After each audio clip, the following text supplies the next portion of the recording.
Wait, which one am I drinking? You had the astrophage, and I drank the vodka one. Wait, you drank it already? Oh, I drank the vodka But the drink. podcast just started, John. I know, but... Oh, he's on brand.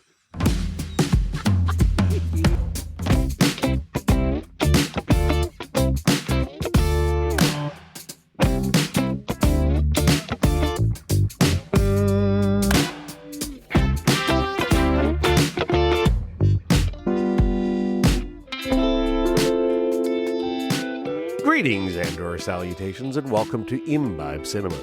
The Imbibe Cinema podcast is brought to you by the Blue Whiskey Independent Film Festival, otherwise known as BWIF. I'm Jonathan C. Leggett, along with my co-host, Trisha Leggett, as well as our producer, Michael Nowens. And today we are joined with our special guests, Chad Comello and Kevin Prchal. Woo! Thanks for coming on the show! Woo! I'm so glad we got that studio audience. Yes. So worth the money. Yes, but filmed in front of a live studio audience. In this episode, we are going to be discussing the 2026 sci-fi Project Hail Mary, which recently came out and is now available for purchase. The cocktail we are imbibing is actually two different cocktails. We have the Astrophage Elixir, as well as the Petrovia line. One is bourbon, port wine, and Campari, and the other is vodka, grenadine, cranberry juice, ginger ale, and lime juice. Both are absolutely tasty. Look for this episode's recap link in our show notes, where you'll find a written summary of our discussion, along with a picture and ingredients for the cocktails needed to make your own Astrophage or Petrovia line at home.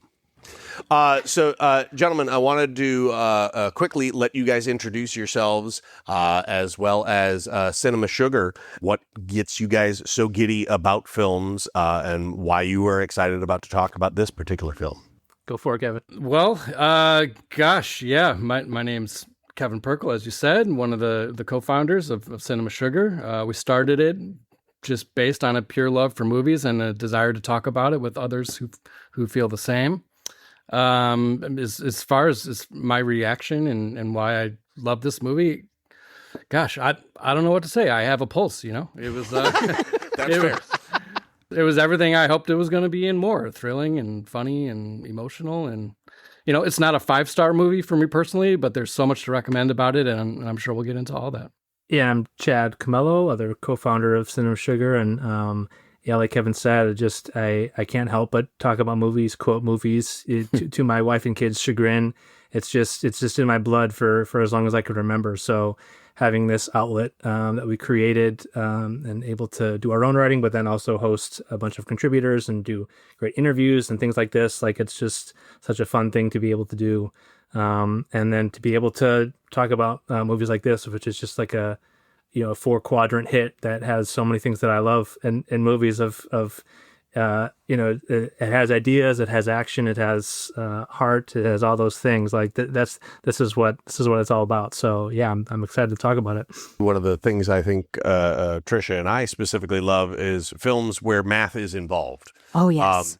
It is a lot easier to talk to your children about why it is important to study math when you have Buzz Lightyear writing time dilation in a Pixar movie. Very helpful. On the windshield. Yeah, windshield before he tries he's to out fly doing off. the computer. Yeah. And Spider-Man beating Doctor Strange with geometry. Yes. I mean, come on. Yeah, you really can't go wrong with those. So, we know that you gentlemen have children, and this is a great film. Have your children seen this particular film? You know, they're not quite at the age yet. You know, our kids are pretty young, and I don't necessarily want my kid going around saying "fist my bump," to her friends at school. And, they like dead bodies and stuff like that. That kind of thing at her age would really keep her awake. So we're not there yet, but we're not far away from it. She just watched E.T. for the first time recently and was totally swept away by that. So like the groundwork has been laid for Project Hail Mary.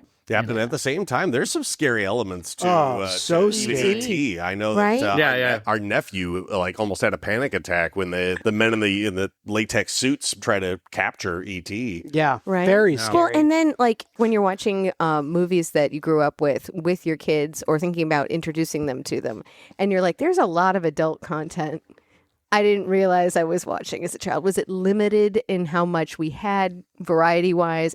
Probably.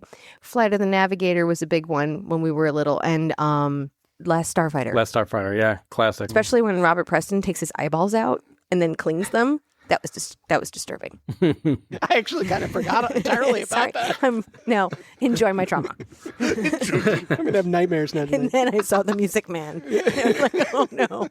But the idea of all these movies that were all about the wonder of, the universe, that special kind of magic with aliens and in such a positive light instead of the horror movie kind of way. Chad, have your kids seen the movie?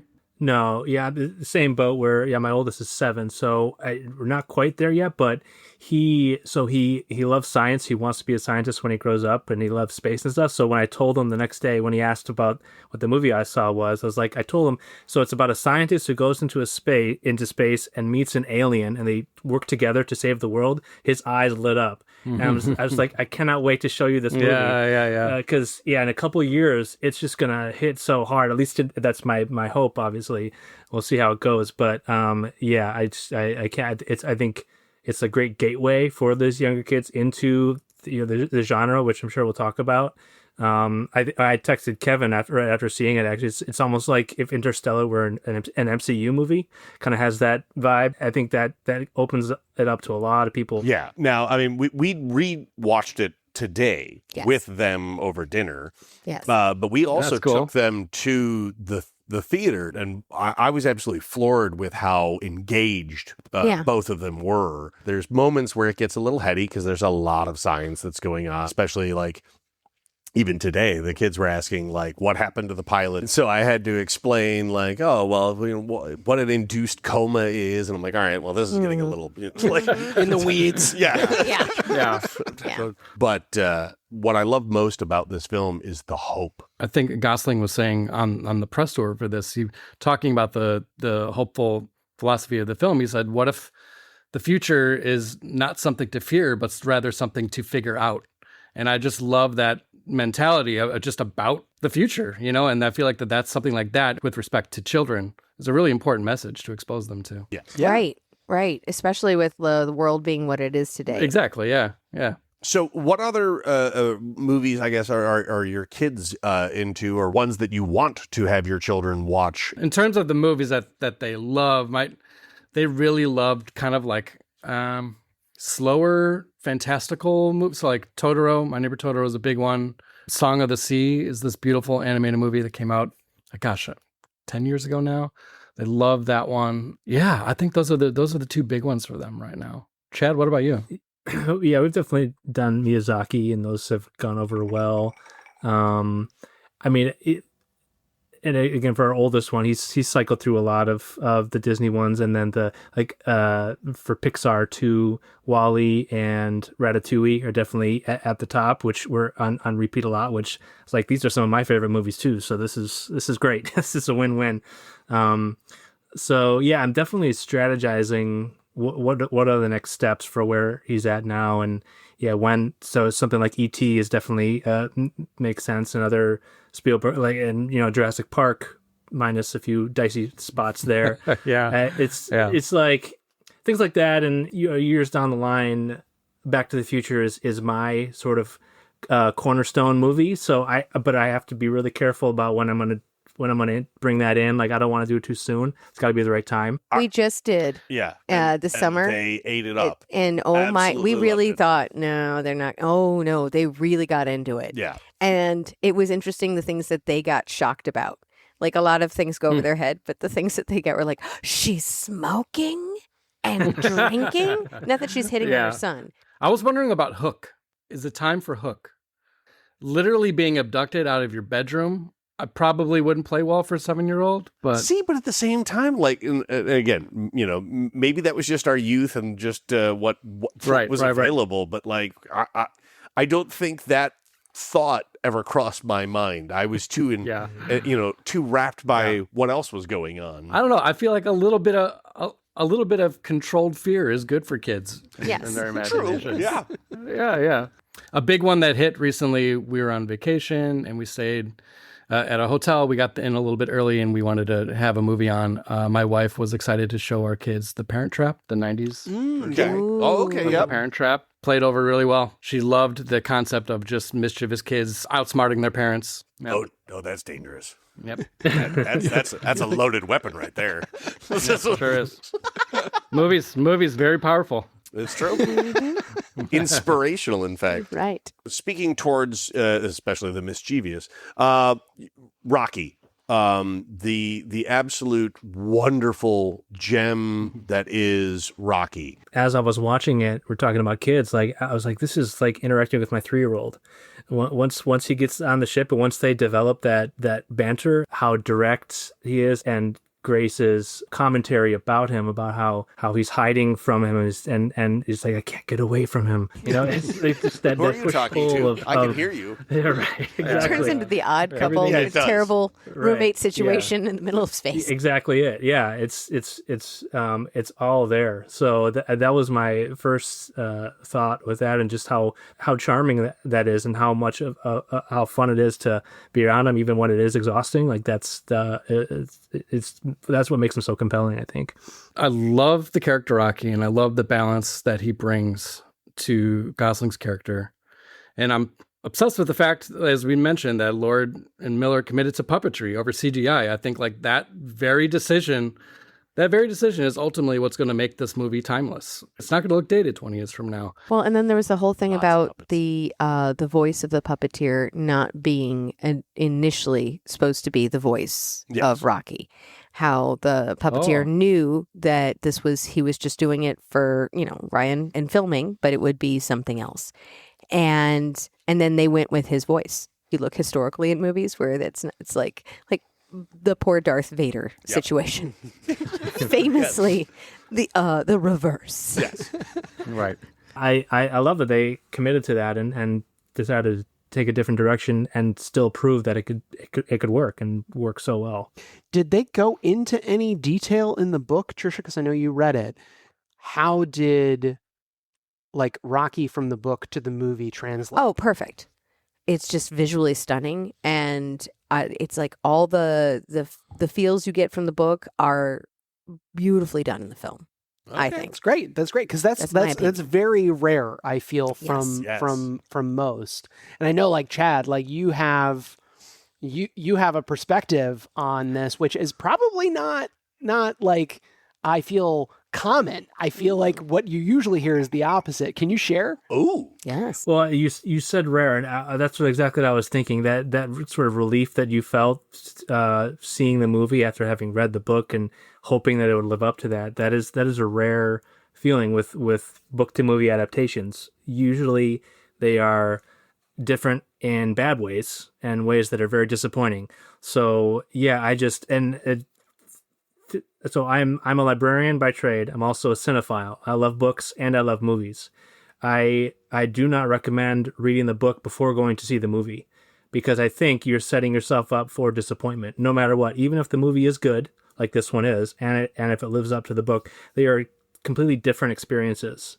They're totally different mediums. So you're going to be, if you have the book freshly in your mind, if you read it years ago and don't really remember it that much, that's one thing. But if you see a movie is going to be coming out soon that's based on a book, you say, "Oh, I got to read the book to get ready for the movie." Don't do that. You're gonna be ready. You're setting yourself up to fail. You're gonna not enjoy it as much as the book, because there's just so much more going on in the book. So all those details and character development that just can never make it onto screen. So I get fired up about it because, again, I love books and I love movies, and I want people to enjoy both in the best way possible. So everyone can do it their own, whatever way they want to experience it. That's totally fine. I've done it both ways. It kind of depends on the book and the movie, but to me, seeing the movie first, and then if I love the movie, I can go read the book, and it's just almost like a director's cut of the story. It's, you get so much more. It's like, oh, I didn't, there's all the details that didn't even make it onto the screen that I can kind of link back to it. And I know some people don't want to have the movie's version of the characters and the actors in their head when they're reading the book, but like I personally don't care about that. I that's not a big factor to me.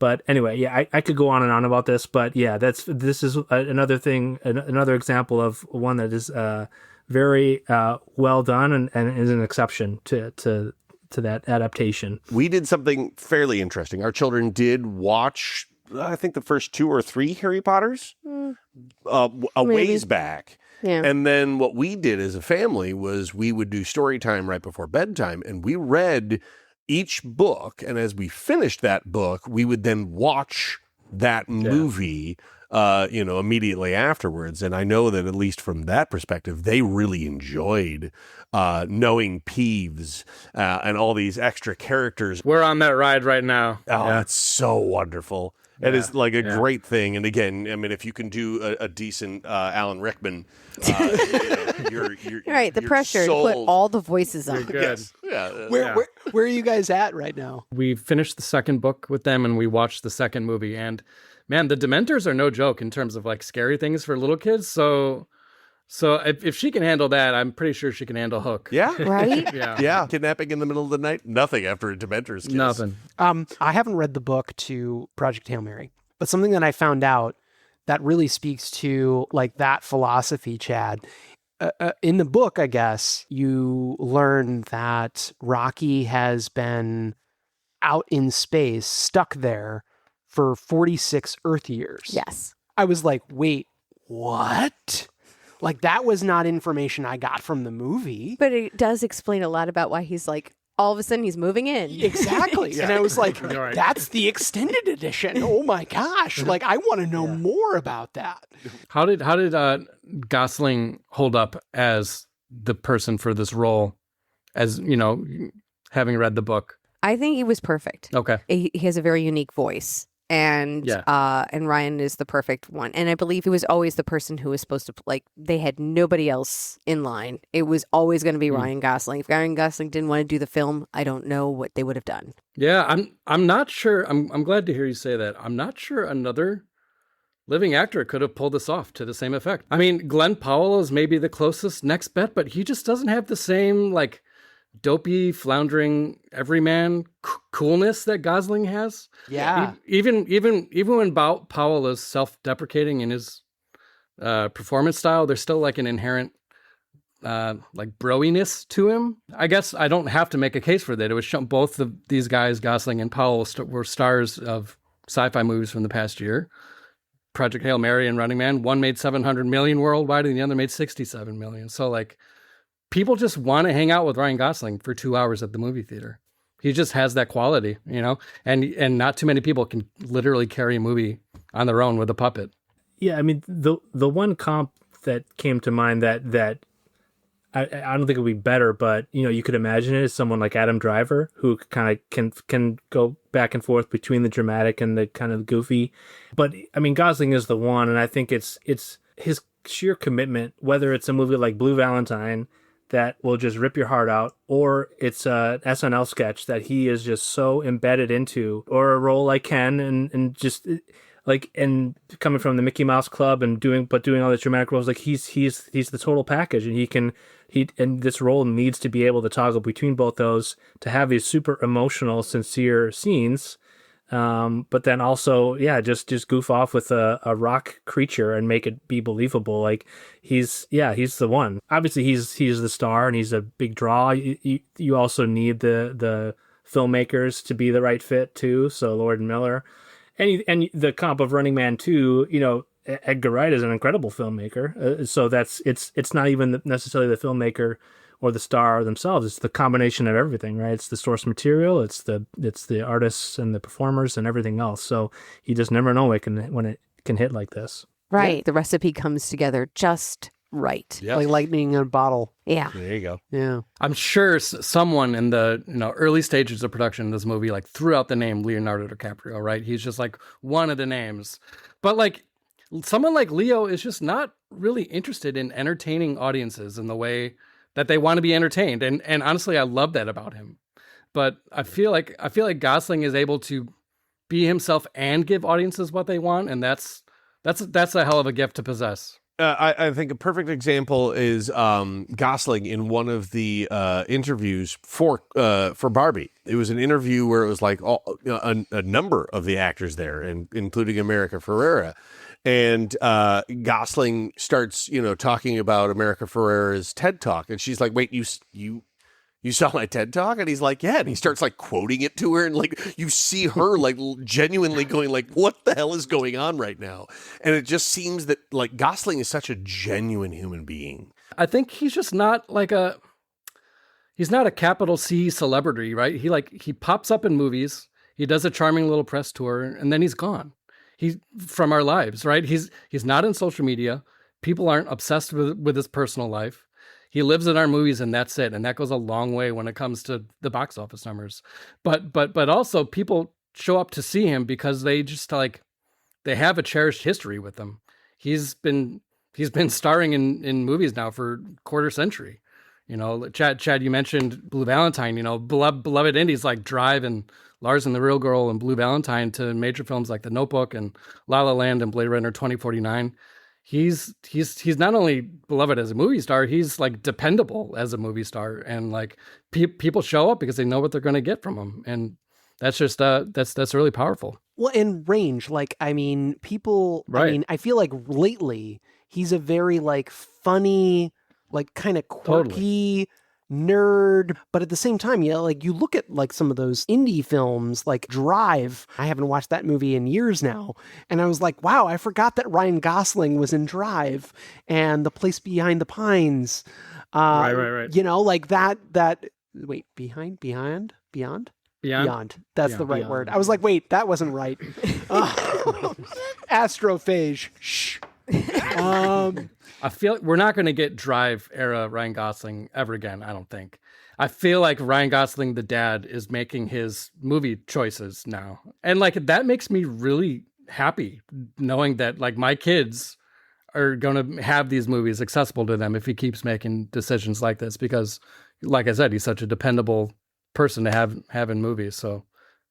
The Nice Guys, anyone? One of the Oh, yes. Oh, yes. I love that so movie. good. I mean, so underrated. He gives one of the funniest performances of the century, in my opinion. He's just that was a movie I was like, whoa, this dude is really funny. Like he was always gravely dramatic, in these movies that we were referencing. But then when he like brings in the slapstick buddy comedy energy, it's like, okay, this dude's got it. Yeah, his timing, his willingness to be the idiot, to play that role, the total humility about, even though he's an A-list, handsome man that everyone loves. Like I'm just going to be this schmuck and just flopping around.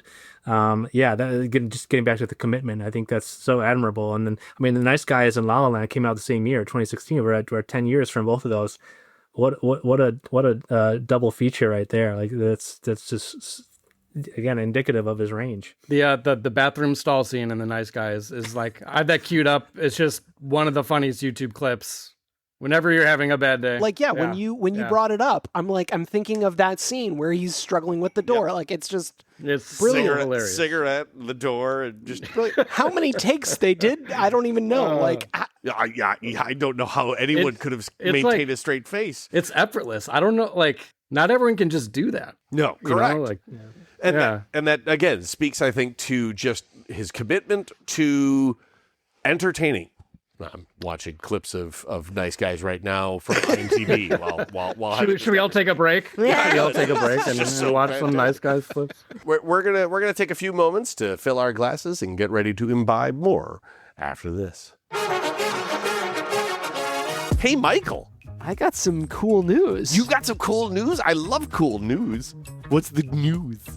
Our listeners can actually send us a voicemail now. And I'm thinking that maybe this will work Not better just than text. You think that the reason was because they had to actually like type things where now they Well, can here- actually speak to it? Right. The cool thing is now they can actually leave us a voicemail and then we can play that voicemail on the show.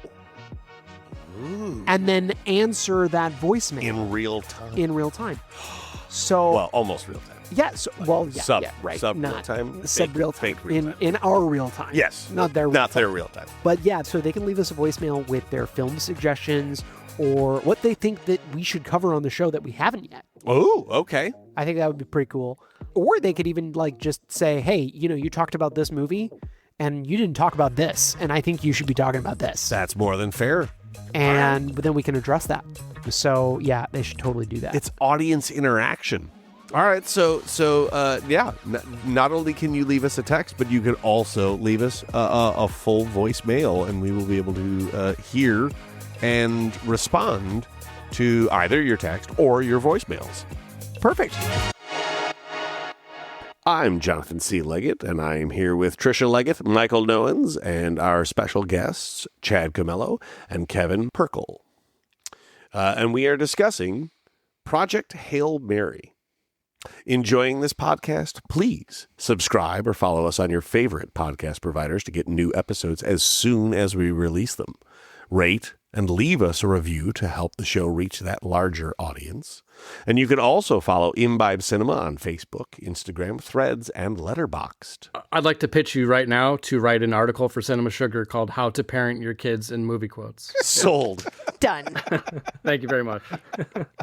Look for those listening. Look for that on cinemasugar.com. Now, what is the origin story of cinemasugar.com? Yes. Like, how did it come to be birthed? The origin story of cinemasugar.com was approximately 3 weeks old because we just got that domain. Well, congratulations, Mazel Tov. Thank you. Yeah. Before that, it was heycinemasugar.com. I don't know. It just like just the idea of it came when I was making my kid toast with cinnamon sugar on it, and I thought, cinnamon sugar, we could have a lot of fun with that conceptually.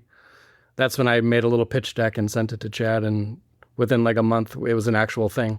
Yeah, that was an immediate yes from me. With it, there's the pitch deck. I was like, yeah, this already exists. This has existed for a long time in our hearts and minds, and now we get to make it a reality. Yeah, what I love about it too is it's like with that, just hearing it before you even go and start checking out the content, you immediately know that you're going to get a warm, like fun, gooey, loving feeling about movies, and Good.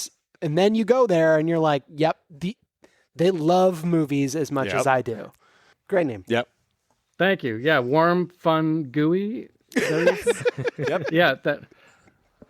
Let's add that to our list of subheaders. For sure. Yeah. The gooey center. Thanks, Michael. Appreciate that. Hey, sure. No, I specifically love the pairing section where you have the authors and their Super books.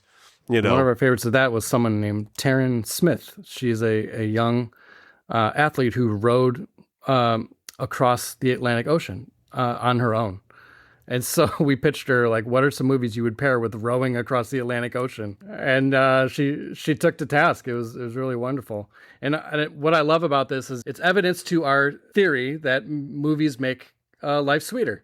And movies live in the hearts of everyone. It doesn't matter if you were rowing across the Atlantic Ocean or you just wrote a book or who you are. Like, we all have movies live in everyone's hearts. So it's been a really fun series to see people's emotional connections to movies. I love Legally Blonde and Indiana Jones and Raiders of the Lost Ark are two that she equates with rowing across the... Yep. And that makes sense, honestly, when you think about it. It totally makes sense. Pride and Prejudice and MIDI. Yeah, well, Pride and Prejudice is... I got nothing for that. I don't know why. She would literally watch that on the boat. Oh, really? Like that was her comfort movie in the middle of the Atlantic Ocean. Mr. Darcy does center us all, you know? Yeah. I'd like to pitch you here now for an article on Cinema Sugar called How Mr. Darcy Centers Me.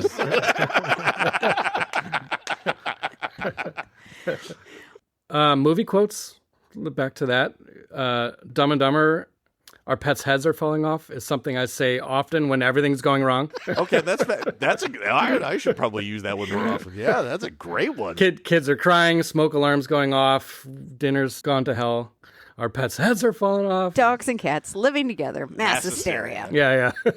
Yeah, Dumb and Dumber is a formational one for me too. If I hit an awkward moment in a conversation or at home, I'll go, big gulps, huh? All right, well, see you later. I did for Project Hail Mary. I went with a couple of my dad friends. So we were. I was like a dad's night out thing. Like finally making it happen. I brought my snacks, and like it was just a fun thing, and it ended up being perfect because this is such a dad coded movie in a lot of ways. Yeah, it really is. So it really hit the Dad spot, I jokes think, left and right. for all of us. Yeah, exactly. And space movies and there's the kind of the father son-ish dynamic with the two leads, and anyway, yeah. So that definitely influenced, I think, my enjoyment of it as well. My story with seeing Project Hail Mary is just a little bit more grim. I had been taking care of a sick family member, and it had been like a week straight of that, and got to be a little just kind of emotionally overbearing. And I was like, you know what, I need to get out, see a movie. I could not imagine like a more perfect movie to kind of just like pluck me out of that world for a little bit and fill me with that hope that you were talking about. So yeah, the circumstances around which I saw it definitely enhanced my experience watching it. So many movies, I don't think much about like my mood going into a movie until, somebody tells me they don't agree with my perception of whatever that movie is, whether I thought it was great and they don't think it is good, or vice versa. And I wonder how much of what did I bring into that theater that I wasn't really even conscious of. It was just subconsciously what I brought into that theater that made me react to that movie maybe differently. Right. Had I not brought that baggage in there. And that's why I always wonder about how hard it is to be a film critic, because you have to like really love movies to make it your job and not dislike them afterwards and not make it feel like it's work. Yeah. But not watching it when it's specifically on a laptop in front of you and you're Right, alone in an office, or and people are human and they have bad days, and it will affect how you see something. Yeah. We have a chief critic at our site, James. Shout out to James. He's really good with this. This is exactly why I don't like writing reviews, because I don't trust my initial reaction to a film. Like, my opinion about a movie changes over months, years, and I'm uncomfortable with having how I was feeling in one moment be the published thing that's on the website. So that's just my own personal thing, I guess.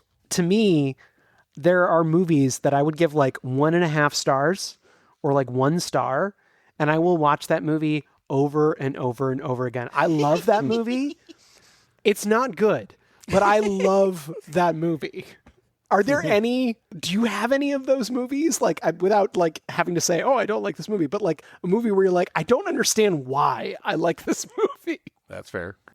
I have a lot of movies that are widely considered to be bad that I love, but they just, like, for whatever reason, resonated with me personally when I first saw them, and then it just kind of stuck with me.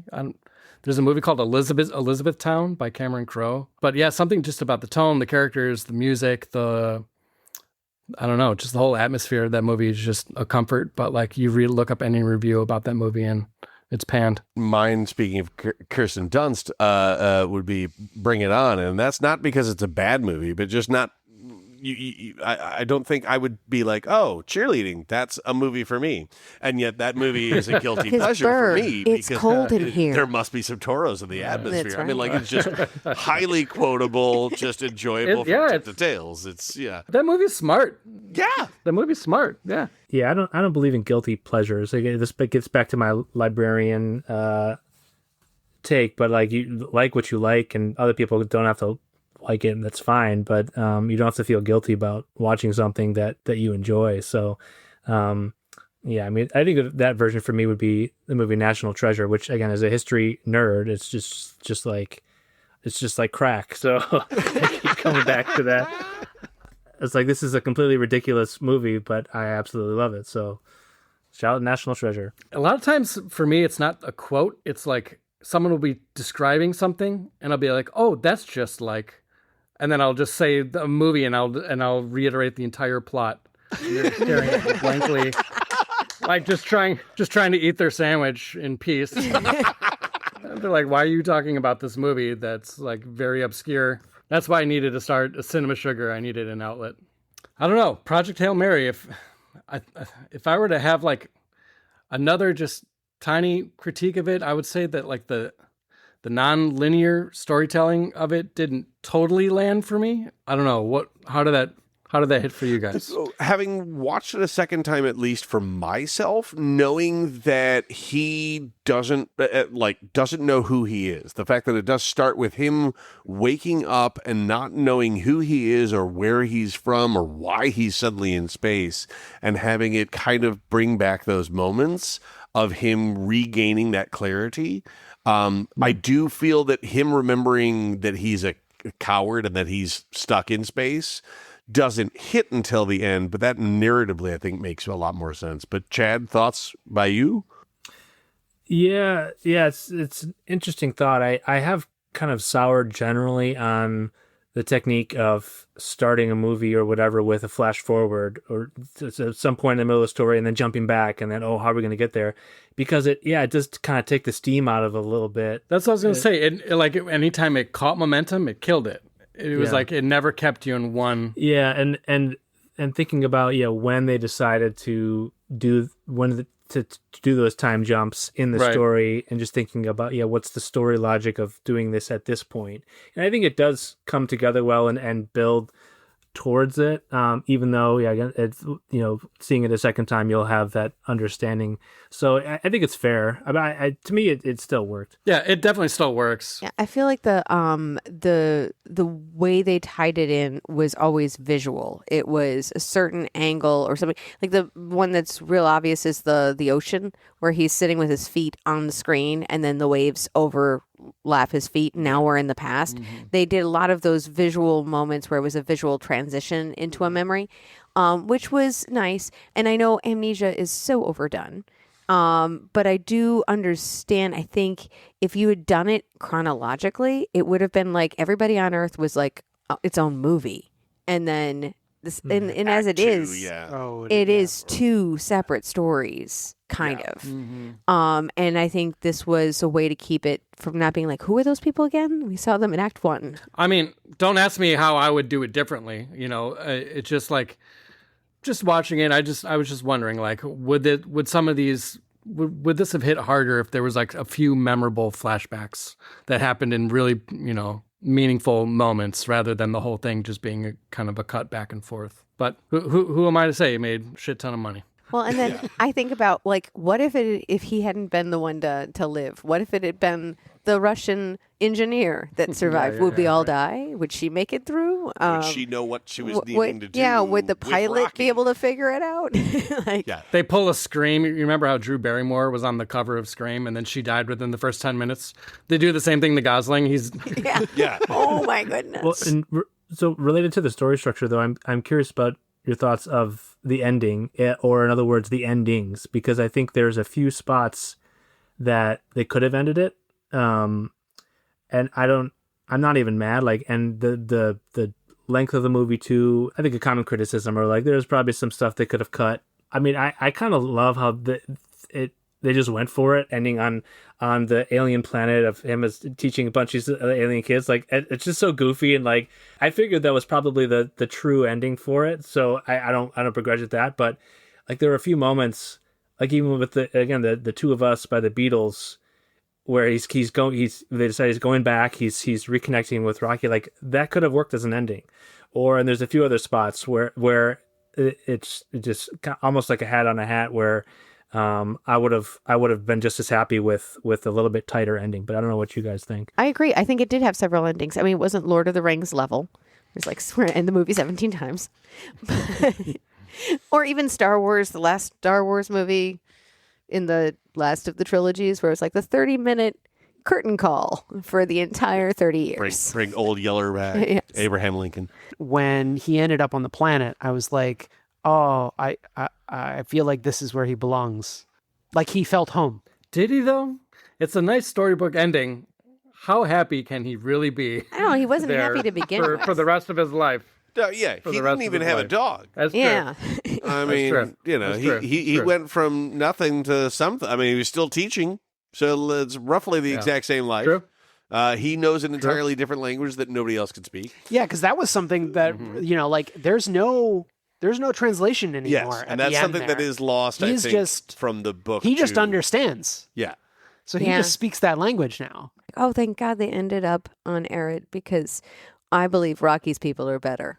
I feel like if Rocky had ended up on Earth, I'd be like, no, poor Rocky. Yeah, no, So bad he for is him. so fucked. Like, That's not going to go well. yeah.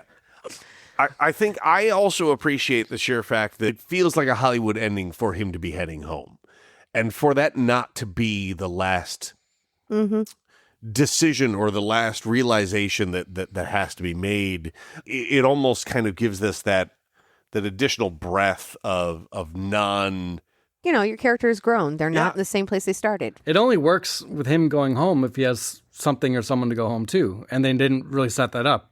If he like had a child or something, you know, like Right. And how heartless That's the would it have difference. been to be like, sorry, you're going anyway. yeah, yeah. Yeah, I was gonna say that's the plot of Interstellar.